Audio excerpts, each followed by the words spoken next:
Uma palavra que Deus trouxe ao meu coração nas últimas semanas e eu quero partilhá-la convosco esta manhã, e a palavra chama-se Em Paz o Tempo Todo. Claro que se eu perguntar quem vive em paz o tempo todo, o tema por si só já parece ridículo, porque parece-me quase impossível vivermos em paz o tempo todo. Às vezes os outros, às vezes nós mesmos, às vezes até uma coisa, não sei se já aconteceu convosco, estou-vos a mostrar uma caneta para quem está mais longe, mas às vezes até uma coisa consegue tirar-nos a paz, quando nós naquele momento era a única que tínhamos e queríamos escrever, assinar um documento importante. Aliás, alguém tinha que assinar o cheque que iria mudar a nossa vida e logo por azar, desculpem a brincadeira, a caneta não funcionou e de repente, alguém sabe do que eu estou... Às vezes até uma coisa consegue tirar a nossa paz. Mas eu insisti com este tema. Eu quero que este tema fique na nossa mente e no nosso coração hoje. Porque eu acredito que é possível viver em paz o tempo todo. Deixem ler-vos um versículo da Bíblia. Isaías 26:3 diz: Tu guardarás em perfeita paz todos os que em ti confiam, aqueles cujos propósitos estão firmes em ti. Vou repetir rapidamente. Tu guardarás em perfeita paz todos os que em ti confiam. Isaías é um dos profetas de Deus que escreve no Antigo Testamento e ele chega a esta conclusão. Ele declara isto. Ele está dizendo para Deus: Deus, tu guardarás em perfeita paz, ou seja, uma paz que é completa. Houve um homem no Novo Testamento que usou a mesma expressão. Estou a falar de Jesus, já lá chegamos. Então é sinónimo perfeita, completo, o que significa que não nos falta nada no sentido ou em relação à paz. E eu tenho pensado sobre isso nestes últimos tempos. Não falamos muito dela, mas desejamos a paz mais do que tudo. Nem sempre a procuramos, temos que ser honestos, ou pelo menos eu estou a tentar ser, mas ansiamos que a paz nos encontre. Não a provocamos, não a promovemos, mas sabemos que precisamos da paz como o ar para respirar.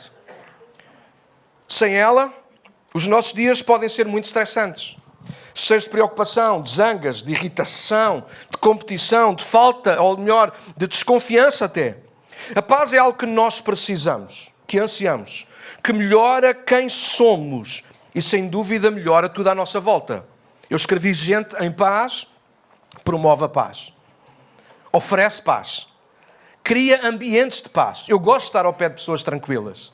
Há mais aqui alguém que gosta de estar ao pé de pessoas tranquilas? Eu não vou perguntar quem é tranquilo. Quem está em paz. Mas eu gosto de estar ao pé de pessoas que são tranquilas e estão em paz. Então eu li um outro texto na Bíblia, o Salmo 34:14. E eu quero aprender a alcançar paz. Então cheguei a esta conclusão. Vou ler o texto para vocês. Diz: Afastem-se do mal, escreveu Davi, e façam o bem. Procurem a paz e façam tudo para alcançá-la. O quê? A paz. Então, Davi dá-nos aqui, de alguma maneira, uma receita, uma forma de nós vivermos em paz. Só que o meu problema, desculpem a ousadia, o nosso problema, talvez, é que nem sempre procuramos a paz. Nem sempre fazemos tudo para alcançar a paz. Porque, sejamos honestos, nem sempre nos afastamos do mal e, naturalmente, não praticamos o bem e largamos o melhor. Hoje gostaria que refletíssemos sobre a paz. Acredito que se há algo que pode mudar a vida de alguém, é a paz. Eu escrevi um encontro, um batismo, um enchimento, uma inspiração contínua. Um gole que nunca mais acabe da paz de Deus pode mudar os nossos dias. Antes de fechar a introdução, gostaria de dizer o seguinte: creio que com mais ou menos, ou mesmo nenhuma consciência, a grande lacuna no coração do homem é a falta de paz. Primeiro, em relação a Deus. Há uma falta enorme de paz no relacionamento com Deus. Por isso as pessoas se declaram ateias, se declaram zangadas com Deus, se declaram frustradas, porque há falta de paz, de entender que Deus é bom e Deus é paz. Por lógica, se não há paz com Deus, também não há paz connosco próprios. E claro, naturalmente, se não há paz com Deus nem connosco próprios, naturalmente não há paz entre nós. Conclusão: não encontraremos a paz, a verdadeira paz em nós mesmos. Entre nós, no nosso modelo de tréguas. Sim, os homens criaram modelos de tréguas, bora assinar um tratado. Eu não passo daqui, tu não passas daí. Mas isso não é paz. Isso é apenas nos afastarmos de forma diplomática. Eu acredito que a paz de Deus, ela não suaviza os problemas da vida, a paz de Deus muda pessoas. E eu quero dizer-vos uma coisa nesta manhã, eu já encontrei paz. E há pessoas aqui que já encontraram paz. Infelizmente não significa que eu estou sempre em paz, mas o problema não é da paz, o problema é meu. Mas é possível viver com a paz de Deus. Aliás, eu ouso dizer uma coisa nesta manhã. Todos nós aqui, de uma maneira ou de outra, nós precisamos de nos encontrar com a paz de Deus. A única coisa que tranquiliza, que sossega o nosso coração, aconteça o que acontecer por fora, é vivermos cheios de paz. Viver em paz não é ausência de guerra. Viver em paz não é ausência de problemas. Estar em paz não é não haver ondas a levantarem-se, não haver vento. Estar em paz é estar em Cristo, com Cristo, aonde quer que seja e em condições sejam. Eu já experimentei isto e alguns daqui nesta manhã também já o fizeram. E se calhar outros também, de alguma maneira. Então a paz não tem que ver com o que acontece por fora, a paz tem que ver com o que acontece por dentro. Eu quero deixar-vos 4 pontos rapidamente. O primeiro é que a paz veio em Cristo. Quem toma nota e gosta, toma nota. A paz de Deus veio em Cristo. Isto é fundamental, é base. A paz de Deus não é um tratado, um papel de tréguas assinado pelo inimigo em que nós concordamos com algumas coisas. Isto não funciona, porque quando nós assinamos um tratado com o inimigo, o mais certo é que outro inimigo se levantará. Uma outra caneta deixará de funcionar. Alguém está a ouvir aquilo que eu estou a dizer? Então sempre haverá inimigos da nossa paz. Então a paz não pode ser um tratado, a paz não pode ser alguma coisa que nós escolhemos, ok, eu neste sítio estou em paz, ok, eu fecho-me na casa de banho ou na minha despensa para ter um momento de sossego. O teu sossego não está na despensa ou nesse lugar isolado, o teu sossego pode estar, deve estar, irá estar na pessoa de Jesus Cristo. Ele é a nossa paz. A paz de Deus não se encontra no que nós fazemos ou não fazemos. Não depende do lugar, das circunstâncias ou qualquer outra coisa, nem sequer das pessoas que nos cercam. A paz de Deus veio em Cristo. Jesus personificou a paz. Então, ter a paz, viver em paz, vai para além de nós mesmos ou dos outros. Ter paz, viver em paz, tem que ver com ter Cristo no nosso coração, estar em Cristo e deixar que Cristo esteja em nós. Jesus disse o seguinte, João 16:33, ele disse, eu lhes falei tudo isto. Está ele a falar para os discípulos dele.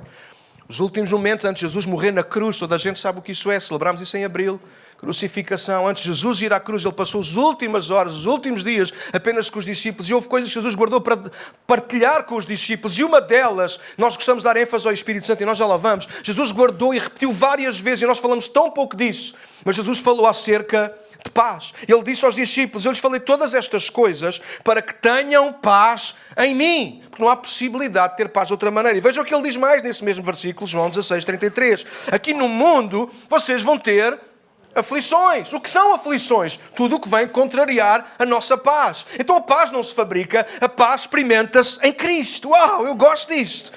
João 14:27, Jesus disse de outra maneira, eu lhes deixo um presente, eu gosto desta versão. As versões mais correntes na vossa mão provavelmente dizem que Jesus, eu deixo-vos a minha paz vos dou. Mas eu gostei desta versão que diz, eu lhes deixo um presente, a minha paz. E se é um presente, não é alguma coisa que eu compro, não é alguma coisa que eu vá adquirir a algum lado, não é alguma coisa que eu fabrico, é alguma coisa que eu recebo.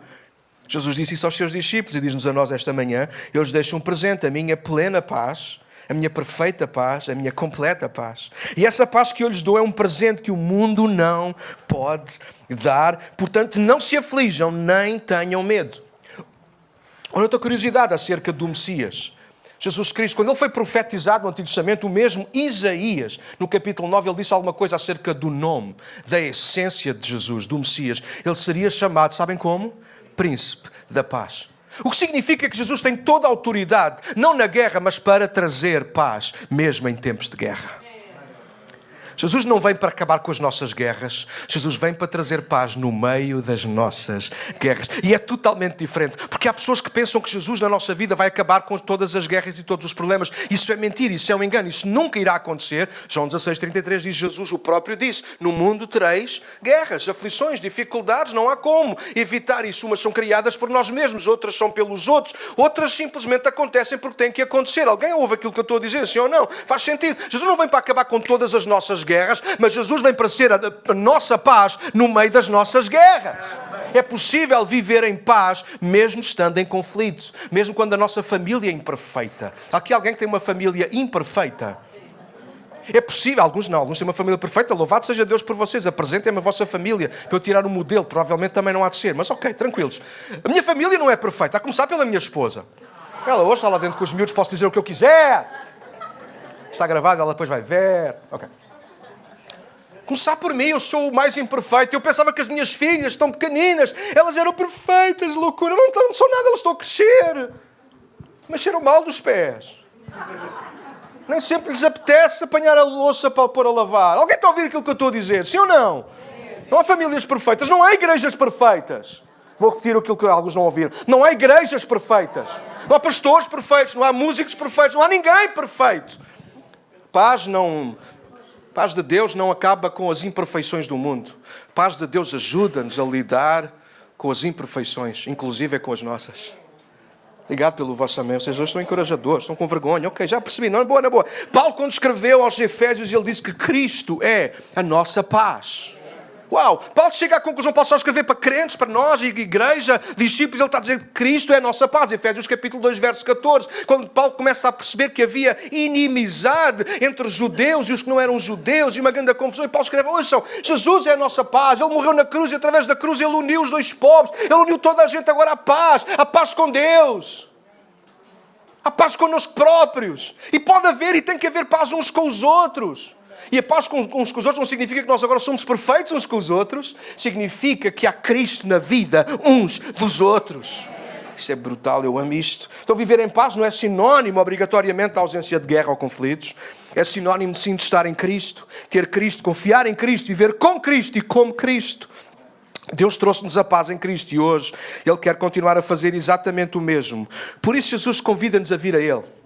E este versículo fez muito mais sentido para mim, Mateus, lá no capítulo 11, versos 28 a 30, muitos dos cristãos conhecem, vindo a mim todos estáis cansados e sobrecarregados, e eu vos aliviarei. Tomai sobre vós o meu jugo e aprendei de mim que sou manso e humilde de coração, e encontrareis descanso para a vossa alma. E de repente esta palavra descanso saltou aos meus olhos, porque estar em paz é estar descansado. Vou repetir, estar em paz não é descansar, um bocadinho... Não, estar em paz é viver em descanso. Mesmo quando temos que correr de um lado para o outro. Mesmo quando temos que pegar um filho debaixo do braço, mesmo quando temos que estar a mexer a sopa do outro, mesmo quando temos que ir trabalhar de bem cedo e chegar bem tarde a casa, às vezes o corpo anda atarefado, mas a nossa alma está em descanso, a nossa alma está em paz. E deixa-me ouvir, não digas amém ainda, há muita gente aqui que não encontrou este descanso. Há gente aqui que corre, procura descansar, mas não encontra descanso. Nesta manhã, esta palavra é para ti. Tu precisas de descansar nos braços de Jesus. Tu precisas de parar. Não de parar o que fazes, não de parares o que és, mas de parares a tua consciência, a tua mente, a tua vontade, o teu desejo, a tua convicção, de parares tudo isso diante de Jesus e deixares que a paz que Ele traz, que só Ele traz, melhor, a paz que Ele é, que só Ele é, invada, enche o teu coração nesta manhã. O descanso não está na paragem, o descanso não está na ausência de guerras e de conflitos. O descanso, o nosso descanso, está em Cristo. Uau! Segundo ponto, a paz é fruto do Espírito Santo. A paz de Deus chega com Cristo, mas desenvolve-se num relacionamento com o Espírito Santo. O Espírito Santo é a terceira pessoa da Trindade. Para quem não conhece, eu apresento. Deus Pai, Deus Filho, Deus e Espírito Santo. O Espírito Santo é o Deus conosco agora, que nós não vimos, mas podemos senti-lo perfeitamente, totalmente, poderosamente nos nossos corações. É Ele que muda a nossa vida, é Ele que nos revela a palavra, é Ele que nos ajuda a entender melhor as coisas de Deus, é Ele que nos ajuda a ser quem somos para Deus e à vontade de Deus. É o Espírito Santo, por isso eu convidei-o a fazer parte da minha vida. O Espírito Santo não me tornou perfeito, mas o Espírito Santo está-me a aperfeiçoar. Mais ainda, o Espírito Santo Ele está em mim, sobretudo para desenvolver a paz. É interessante quando lemos Gálatas, Paulo ensina isso. O fruto do Espírito, para além de vários gomos ou de sementes, não sei, eu gosto de chamar também de sementes. Uma das coisas que o Espírito semeia nos nossos corações, vocês sabem o que é? Para além do amor, da bondade, da benignidade, da longanimidade, Ele semeia paz. Então paz é alguma coisa que o Espírito Santo torna real na vida nos nossos corações, mas é alguma coisa que Ele deseja que nós deiamos fruto. Então paz é alguma coisa que nós experimentamos quando Cristo entra, mas paz é alguma coisa que nós damos quando o Espírito Santo se manifesta dentro de nós. Então é possível viver em paz. Cristo é a nossa paz. E não tem que acabar as guerras, sim, eu estou a repetir-me de propósito. Não tem que acabar os nossos conflitos. Se calhar o que tem que mudar É a forma como nós pensamos acerca da paz. Paz não é alguma coisa que vem de fora. Paz é alguma coisa que vem de Deus. Jesus é a nossa paz. O Espírito Santo quer frutificar a paz no nosso coração. O terceiro ponto que eu quero deixar-vos é que a paz descobre-se na oração. Se vocês repararam, toda a Trindade, Deus Pai, Deus Filho e Espírito Santo, eles estão comprometidos em trazer, desenvolver e manter a paz no nosso coração. Certo? Isaías disse isso. Ele é um Deus que vai trazer perfeita paz àqueles que nele confiam. Como é que Deus Pai faz isso? Trazendo-nos quem? Cristo. Cristo é a nossa paz. Como é que Cristo desenvolve, deixa a sua paz nos nossos corações? Pelo Espírito Santo que nos foi dado. O fruto do Espírito é paz. Então não tem que ver com o que acontece por fora, tem que ver com o que acontece, ou deixamos que aconteça, dentro de nós. A Trindade está envolvida no processo da paz, mas parece incoerente o que eu vou dizer, ainda para mais na boca de um pastor não fica bem, mas não é suficiente que Deus Pai, Filho e Espírito Santo estejam envolvidos em trazer paz ao nosso coração. É preciso uma outra coisa acontecer, que nós oremos. Filipenses, Paulo ensina-nos isso. Filipenses, no capítulo 4, versos 6 e 7, Paulo diz: não vivam preocupados com coisa alguma. Quando eu li isto, há uns anos atrás, eu parava para rir. Eu posso, quando estou sozinho no meu quarto a ler a Bíblia ou no meu escritório, eu faço o que eu quiser. Aqui não, porque aqui eu tenho que pregar com muito respeito. Mas eu ria-me, eu li esta frase: não se preocupem com coisa alguma. Eu tenho que preocupar, há coisas que me preocupam. Ou não? Há coisas que nos melindram. Há coisas que nos fazem ficar zangados. Há coisas que nos irritam. Há coisas que nos entristecem. E eu li Paulo e eu dizia: Paulo, só tu para dizeres isto não és casado.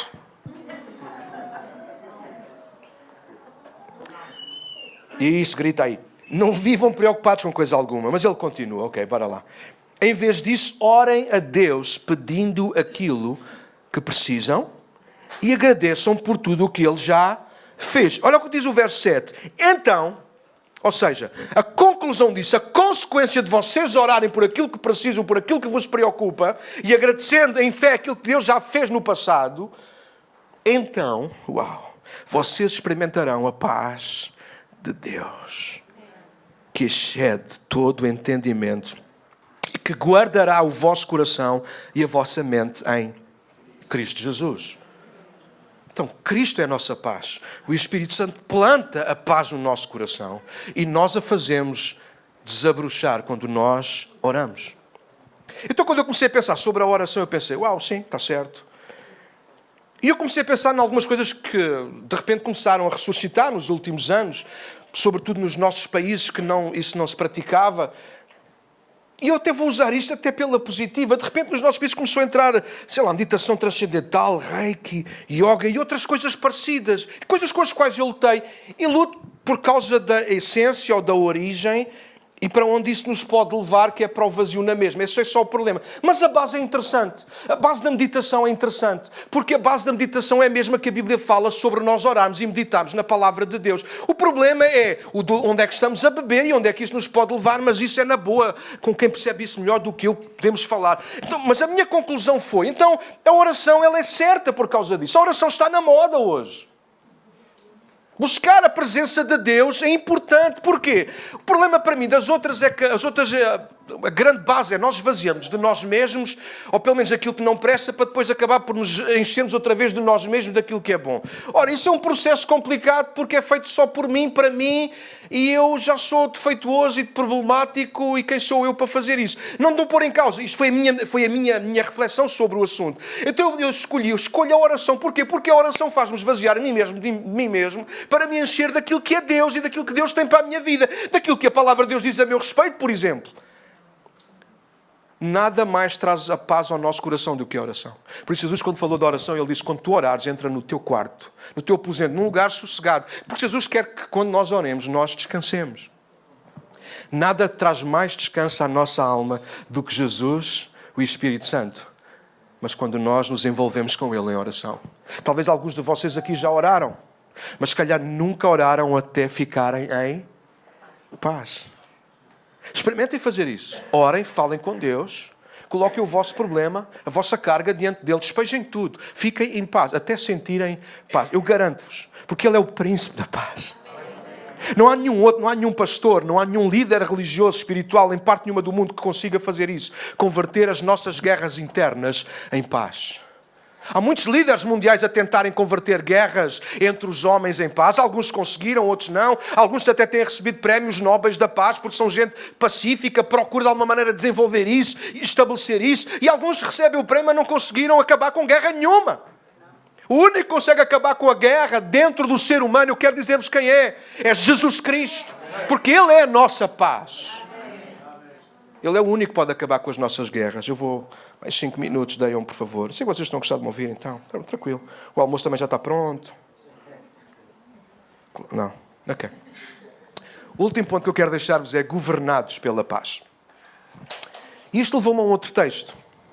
Paulo escreveu aos Colossenses o seguinte, tomem nota, porque isto é para nós esta manhã. Permitam que a paz de Cristo governe o vosso coração. Pois como membros deste corpo, da igreja, vocês são chamados a viver em paz. Uau, eu gosto disso. O contexto deste versículo que eu li, ou seja, o capítulo 3 de Colossenses, é Paulo a dar conselhos práticos, curtos, mas profundos, importantíssimos àquela igreja local, logo a nós também. Qualquer pessoa que está aqui nesta manhã. Mas o mote deste versículo, que a paz de Cristo governa o nosso coração, é o versículo 12. Quem está a acompanhar, leia. Diz que, visto que Deus nos escolheu para ser seu povo santo, ou sua igreja, ou seus, então há uma série de coisas que nós precisamos de decidir fazer, por conta própria.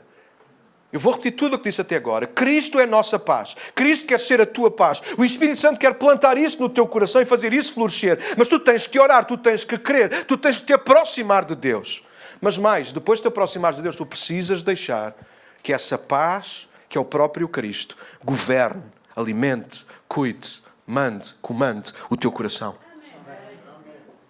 Quantas vezes gente que vem aqui e sai daqui em paz, mas logo mais não deixa que a paz que recebeste aqui de uma palavra, de uma música, de uma oração, não deixas que essa paz te governe. Deixa que a paz de Cristo te governe. E eu vou terminar daqui a pouco com um exemplo da palavra que vocês vão gostar de certeza absoluta. Deixa que a paz de Cristo governe o teu coração. Se nós somos dele, se nós confiamos nele, perdão, então nós precisamos de tomar algumas decisões. A paz de Cristo não vai obrigar-nos. A paz de Cristo não vai obrigar-nos a estar em paz. Estar em paz é uma decisão nossa. Já pensaste nisso? Estares em paz é uma decisão que é tua. Um exemplo prático. Eu vou no carro. Há gente que me irrita. Há gente que conduz muito pior que eu. E há gente que conduz melhor que eu. Normalmente a gente vê sempre ao contrário, ou não é? Há sempre gente que conduz pior que nós. Não fez o pisca. Quando eu vou atrás de algum que nunca faz o pisca. E para de repente. Eu fico irritado. Mas a minha reação àquele condutor é uma escolha. É uma escolha minha. Apertar a buzina ou não é uma escolha. Ficar em paz ou não. Eu sou uma pessoa que por natureza sou aceso. E às vezes eu fico irritado, confesso. Às vezes eu não deixo que a paz de Cristo governe o meu coração em momentos assim. Eu não sei se vocês, alguns cá vão se rir da minha cara. Não tem mal, eu gosto que se riam de mim. Mas a verdade é que quando às vezes isso acontece, eu buzino, eu fico irritado, e eu arranco e vou-me embora, e vejo o outro condutor pelo espelho ainda. Ele nem sabe que eu existo. Ele não sabe quem eu sou. O condutor foi-se embora, eu vou, ainda estou quase a chegar a casa, e eu ainda estou zangado com o homem, ou com a mulher, não sei quem era. O homem já foi para a casa dele, já deve estar a comer uma bifana no pão. Já deve estar a pegar nos filhos. Alguém sabe do que eu estou a falar? E eu ainda estou a deixar que aquele momento, que aquela coisa, ainda esteja a medir forças com a paz que existe no meu coração. Deixa eu perguntar honestamente. Há aqui mais alguém que é como eu? Obrigado, Raquel. Fogo. E eu depois penso naquilo. Ainda para mais eu sou pastor. Semana passada fartei-me de rir ali com a irmã Mila. Posso usar? Não posso? Posso brincar. Uns anos atrás eu fui tratar de um dente. Eu já vi.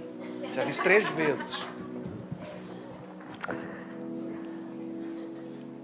E no final do culto depois brincámos, não foi? Porque uns anos atrás tive que ir tratar de um dente. E a Mamila, ela fez assistência ao tratamento do meu dente. Mas ela tinha uma máscara, eu não vi quem ela era. Ela não se apresentou e no domingo ela chegou ao pé de mim e disse: eu conheço. Eu começo logo a pôr um pé atrás. Disse: conhece-me do quê? Não, veio brincar, não foi? Disse: mas do quê? Assisti você ali naquele sítio assim, fez o tratamento do dente e eu que estava a fazer a assistência. E no final fui dizer: ainda bem que eu não disse nenhum palavrão. A gente está a brincar, mas às vezes eu penso nisso, assim, sou pastor, e começo a olhar para mim do lado de fora. Vejam o erro que eu começo a olhar para mim do lado. Sou um pastor, sou um cristão. Se calhar há pessoas... Então, por causa disso, eu mudo a minha perspectiva. Não alcancei paz, mas tento acalmar-me.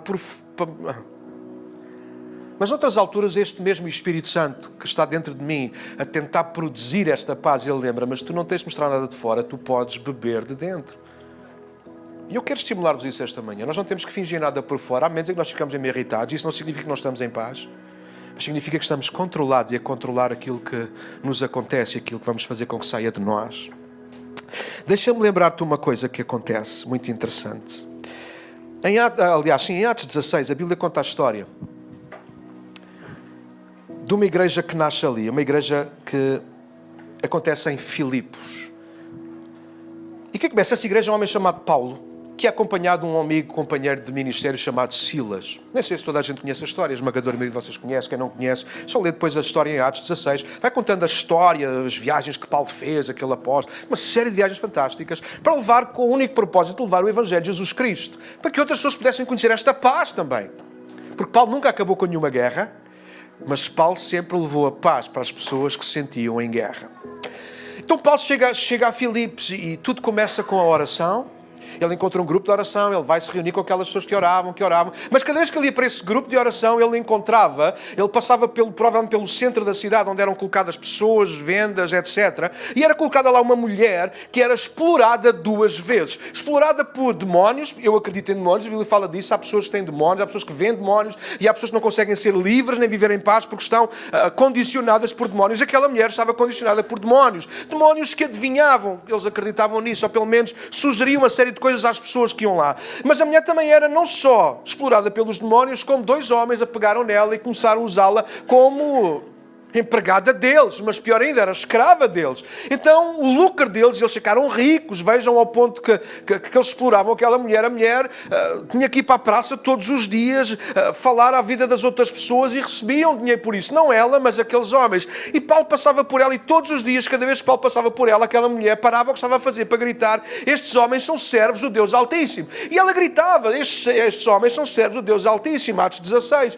E Paulo aquilo incomodou, porque chegou um ponto, provavelmente, isto sou eu a dizer, pastor, Paulo teve um discernimento, aquilo não era normal. Ela não estava a fazer publicidade positiva, aquilo era o diabo a tentar, de alguma maneira, tirar a paz do coração de Paulo. E Paulo só teve uma coisa a fazer: vamos acabar com isto. Aproximou-se daquela mulher, não em seu nome, nem em nome de nenhuma igreja, em nome de Jesus, a paz. Ele levou paz ao coração daquela mulher, mas para isso aqueles demónios tiveram que sair. E daí a expulsão dos demónios. Ele sai e a mulher fica em paz e no seu perfeito juízo. Ora, quem não gostou disto foram os donos da mulher. Porque acabou-se o lucro. Agora ela já não tinha palavras para dizer. Agora ela era uma mulher livre, em paz.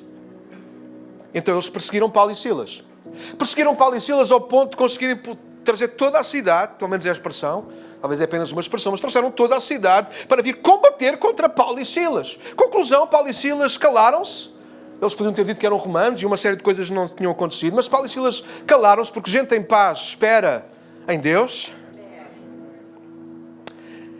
E a verdade é que aquilo correu mal para o lado deles. Eles fizeram bem uma mulher, mas sofreram, levaram chicotadas. Suas costas ficaram em sangue e foram colocados na prisão mais suja, mais negra. Leiam Atos 16, vocês vão perceber isso. A prisão mais interior, é assim que diz. E à guarda de um carcereiro.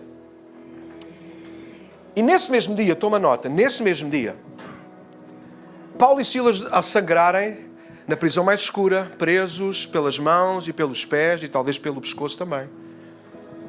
Provavelmente para serem sentenciados à morte no dia seguinte, provavelmente. Paulo e Silas, perto da meia-noite, diz o verso 25 de Atos 16, diz que Paulo e Silas, eles começaram a fazer uma coisa.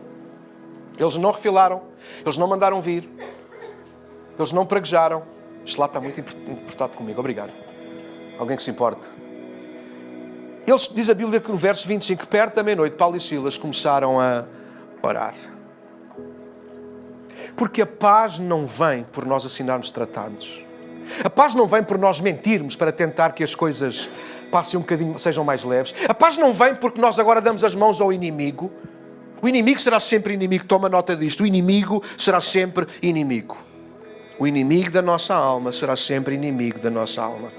Mas isso não significa que nós não possamos viver em paz. Paulo e Silas estão numa prisão. Depois de serem açoitados, eles estão ali amarrados, presos, a sofrerem dor. Mas perto da meia-noite eles começam a orar.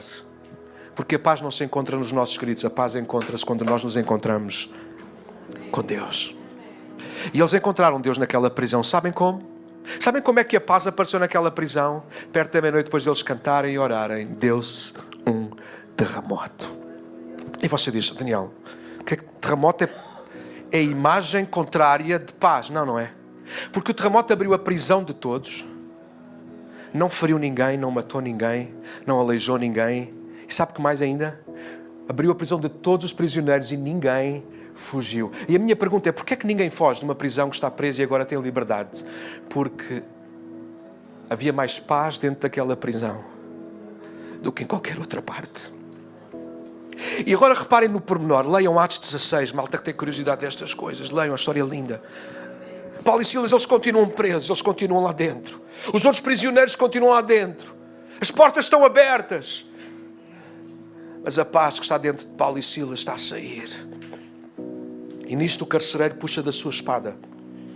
E ele vai se suicidar. E vocês perguntam, porquê é que ele se vai suicidar? Porque se todos os prisioneiros fugirem, era isso que lhe ia acontecer. Ele tinha que ser cortado o pescoço, ele não foi responsável. Mas de repente ouve-se um grito dentro da prisão. Paulo grita, não te faças mal nenhum. Agora o único homem que aparentemente estava em liberdade é o único que quer morrer. Porque não tem paz. E agora aquele que tem paz, que está dentro da prisão, que ainda tem as feridas a sangrar, que ainda tem os braços enfiados, é o que grita e oferece paz àquele que aparentemente tem liberdade.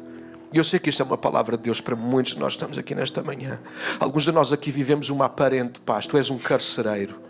Tu pensas que tens guardado os outros na prisão, mas na verdade as chaves que tu carregas no teu bolso são as tuas próprias chaves. Tu estás preso dentro de ti mesmo, porque tu não encontraste ainda a paz de Deus. E nesta manhã tu podes encontrar paz, porque Jesus é a nossa paz. O Espírito Santo quer plantar paz no teu coração nesta manhã. A única coisa que tu tens que fazer é isto, é orar.